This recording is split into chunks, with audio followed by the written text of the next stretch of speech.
This is the Ghana Institute of Journalism, and these are the faces of its students. Far from the joy of joining a tertiary institution, they are bedeviled by grief and uncertainty. The cause? Accommodation shortage. This is Ramla Seidu, a student at the Usu campus. Catches, she comes from Dansoman, 11.7 kilometers away. Ramla was hoping to secure school accommodation. However, like a candle in the wind, that hope is gradually fading away. Students are really suffering, especially we GIJ students, because looking at the distance from this place to GIJ is a long one. You'd have to pay transportation whilst paying 3,000 just for a semester, which is like 2 months and then a few weeks. It is too much for us to bear. Looking at our, it's more than our fees. Ramla is not the only one suffering these fates.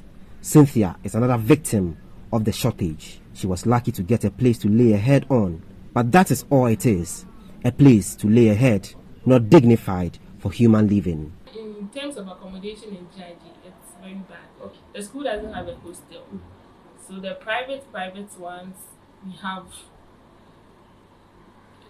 it's expensive. While they say one man's poison is another man's meat, hostel owners and managers are smiling all the way to the bank. These private landlords are cashing in big time on the demands as prices are skyrocketed. For one in a room, per semester, each person pays 5,000. And 2 in a room, each person pays 2,500. 4 in a room, each person pays 1,600. 6 in a room is 1,800. And then for 8 in a room is 1,200. There is an amount of 500 cedis that must be paid because it's utility fees.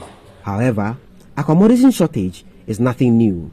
Like a genie in the bottle, upon resumption of learning every semester, the bottle pops and the genie shows its face. I went to secondary school over 20 years ago, Opokuwari. Secondary school, we're having problems with accommodation, bed.